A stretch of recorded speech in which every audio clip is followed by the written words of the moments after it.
Hello and welcome back to Rage Gaming and more Ark Raiders. Today we're talking about the current state of Expedition 2, the content, the pace of it, and the interesting reactions to it, where plenty of people are pretty happy with the game. I mean, the player base certainly backs that up, and then there's some people this week in particular that are a bit bitter because we're expecting a patch with balance changes based on what they promised. And unreasonably, the Datamine stuff, we say the toxic swamp, people really thought it'd be this week, this Tuesday, which is fair enough, but you shouldn't have bet on that. So here we are. What actually happened was some important changes, like the redressal of extreme exploits like duping, out of bounds gameplay, killing players from out of the map in a safe way that's just kind of unfair, where, they actually addressed it in the kind of way that they did with locked rooms. Remember when you could bug into those? Rather than remove the problem, what they did is they just put like fire in the room when you broke in. Well, now, when you get out of a map in certain places in Stella Montis, you try to shoot someone that's in the map, you can't shoot through the wall anymore. Fantastic. Not a perfect change, right? You can still get out of the map.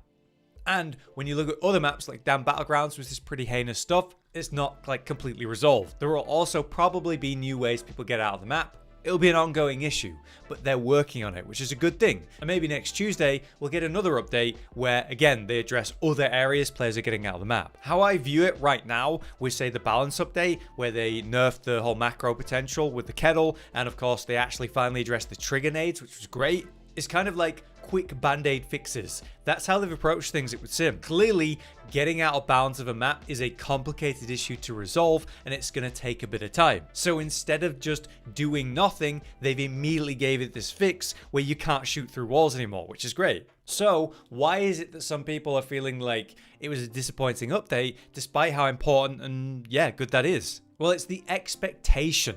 The fact that they promised a sticher nerf that didn't exactly come. And then again, the whole Datamine thing, which is entirely our own fault for taking seriously. Their stance on content and such is pretty clear. They've made promises that they're going to up their content releases now that the game is released and established, that they're very aware, in fact, of this massive player base and the hunger that it has for new content. If we look back at the original roadmap, you look at the Northline event for November, new map, community unlock of that map, new arc, the matriarch shredder, the items that came with it, the quests. Doesn't matter how big or small that was like a chunk of content to sink your teeth in through November. Then December, you didn't get like completely fresh content, but you did get some really fun stuff. The map condition of Snowfall for Cold Snap was really cool, and it was across a bunch of maps and changed the way that PvP happened and interacting with the map and added a lot of difficulty, which was fantastic. Alongside that, you got the Flickering Flames event, the second expedition that we're all on now, and the new Raider deck and quest to go along with it.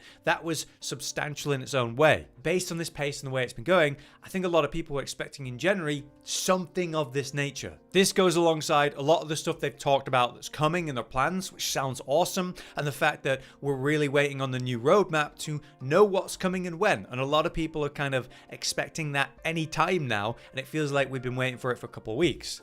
So I think it's somewhat understandable that people are like, okay, where is it? Where's the information? And it's just not happened yet, and we're pretty much at the end of January now. What this does, I think, is show the clear dangers of leaning on data-mined information, especially dates or timelines, which have now proven multiple times to be wrong. So it's interesting stuff to look at, but we've got to be very careful about how we view these things and how seriously you take them. Maybe the toxic swamp is real and it's coming, but they'll release it how they want, when they want. If you're wondering about what the toxic swamp is, where it is, here's the very little we know about it. Basically, in a patch a little while ago, it was found that a new map condition is in the game files, and it was referred to as the toxic swamp. Logically then, you'd imagine a swamp would be the location for that, and so the only real place for that would be on Damn Battlegrounds to the northwest side, or that sort of like half of the map. You got the big swamp, and so some sort of map condition could be there. If you look at, say, the Snowfall map condition, it could be comparable to that. Like, while you're in the swamp, it's hard to exist. Maybe they'll introduce new items like a gas mask or a consumable to deal with the toxicity of the swamp for like a period. In that location, they could introduce new things, whether that's more nature threats than arc threats, or new arc threats, or new items tied to that in general, that maybe we could go into the toxic swamp and gather poisonous stuff to then use against arc and other players across other maps. There's all kinds of potential there, and we don't really know anything about it. So yeah, a lot of people still feel the current content is good, and the player base numbers absolutely back that up. It's only really the extreme players who have really grinded the game, done absolutely everything to death, and now just have basically random PvP and that's it to fall on. These people, understandably, will really want balance changes, because while new content would be amazing, I mean we all want that, it'll just come when it comes. A lot of people are going to be reasonable about that because they know it takes time. But things like balance changes are basically largely number tweaks that will have a big impact and can actually happen a lot faster and sooner. This kind of stuff can really revitalize the current content and would be really nice, say during January, when we don't have a major event like the Northline event or the Cold Snap event. Right now, it feels like January is going to be the nothing event. So the people that have done everything are feeling that the most and are more vocal about the issues. Now, admittedly, MBAC haven't been perfect about this. They literally said they're going to do sticher nerfs, and they didn't nerf it in the balance patch. They said kettle nerfs actually, but what they really did is lower the max fire rate potential, which was only for people using the macro. So yeah, they addressed the macro issue, which is great, but they didn't actually nerf the gun like,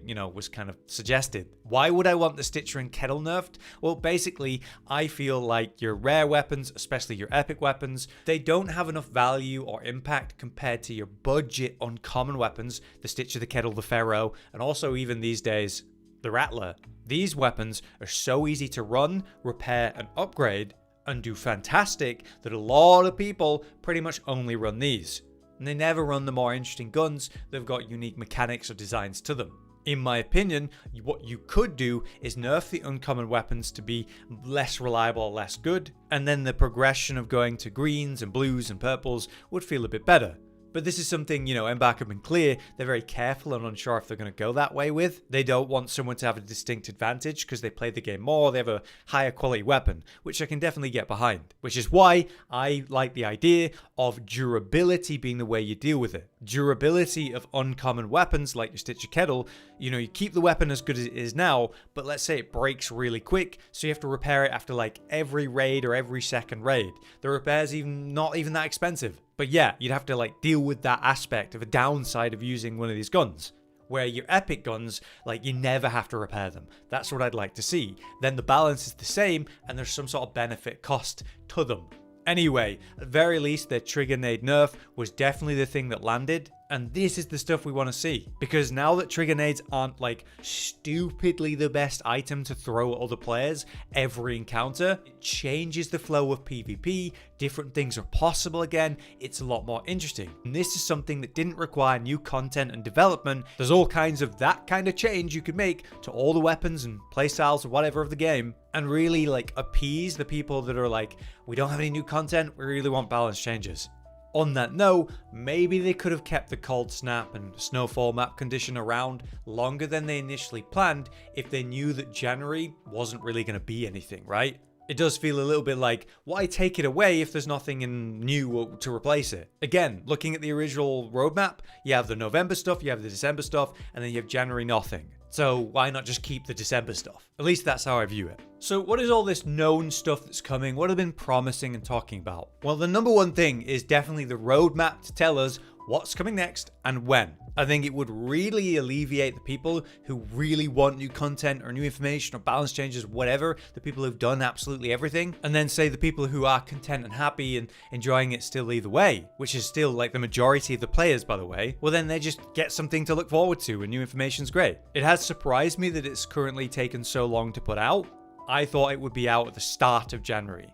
Now beyond that, we got some really cool promises, such as different arc in the form of variants. They're looking to escalate the difficulty of arc in general, which according to the lead designer of the game, the player bases overall got really established and confident with the current arc, and so the threat of the arc is greatly reduced compared to say the initial days of the game where everything was scary and difficult. So by introducing variants, they could take a bastion and change the core of it. So instead of spawning armored with the move pattern we have now, with the minigun that it has now, it could be like, I don't know, a grenade firing one, or a rocket launcher firing one, or just a shotgun one. And maybe it has a different movement pattern. Maybe the weaknesses on the joints are removed. They did talk about simple changes like a blue wasp or whatever, but they want them to feel interesting and different. The variants should have an impact, and escalating the difficulty potential, the RNG, and one raid feeling different to the next is a good thing. Great way to do it. Obviously, they've also mentioned the idea of new maps. We know that's going to be a thing. There's a lot of hope for a volcanic map, as we talked about recently. The things we do know are coming are trading mechanic updates, where they've talked about the idea of you being able to hold your hand out with an item in it, and a player can physically interact with it and take it, rather than just drop items next to each other. They know the skill tree is bad in some areas. Certain skills they themselves don't take, and so a rebalance and change for that is going to happen. There's going to be a loadout system, because they know that it's awkward to load a kit up and takes a bit longer than you'd like. We definitely know that further balance changes are coming. Again, that promised sticher nerf is still something we're waiting on. And they've mentioned some careful improvements and changes to higher tier weapons. One interesting thing they talked about is that it could be possible that a weapon could have its rarity changed. So you could have a weapon taken from epic purple down to blue rare. And then what would happen then is basically that weapon is easier to engage with. It'd be cheaper to craft and upgrade compared to when it was epic, which could be an interesting way to rebalance a weapon. They're being very careful about this stuff, but they are working on it. Obviously, we expect further cheat and exploit crackdowns like every week. And interestingly, they've promised the next expedition is going to be different. How they regret how the first one went down, and basically the dark gameplay loop that it caused, as well as making people feel like they had to do it, which they don't want to encourage. The perks and benefits of doing the expedition should be there, but how you unlock and engage with the expedition was really bad. Where basically you weren't investing anything into any run. You were going in with the minimal cheapest kit. You were avoiding all kinds of content that the game's all about, just to loot containers, pack stuff, and leave for 5 million coins. It was terrible. Really boring stuff. I hope they never do it like that again, and it seems like they won't. So that's all the stuff that I know about that they've talked about, and obviously it's very hopeful, but the thing I care about the most is a roadmap, so there's less speculation and more concrete plans. To bring us to a conclusion, I do think people who have grinded the game to death should probably take a break or accept the timeline didn't match the insane pace they were imagining. But with all the concepts and plans they've outlined, we should definitely be excited for the future of Arc Raiders. I think once it gets underway, it's definitely going to be great, and I have faith that Embark is going to roll out good stuff in good time. Especially based on all this planned stuff, the interview information, it sounds great. Now, having said that, I do think they've caused a lot of their own issues by promising things and then not delivering yet, such as the sticher nerf. That really surprised me. The lack of, the roadmap yet, that also surprised me. Could they have addressed the data mine in sort of a wider way? Maybe warned us not to follow data mines in general, don't rely on that information. That could have done the job. But on the other hand, they don't have to even acknowledge that stuff. It just would have been nice. But yeah, I think dropping the roadmap ASAP would be great, and I'm looking forward to seeing it. So what do you guys think? Are you still playing Arc Raiders every day, having a great time? Are you really looking forward to new content, new information? Are you taking a break? Let us know. For now then, I've been Hollow, you've been you, and thanks for watching.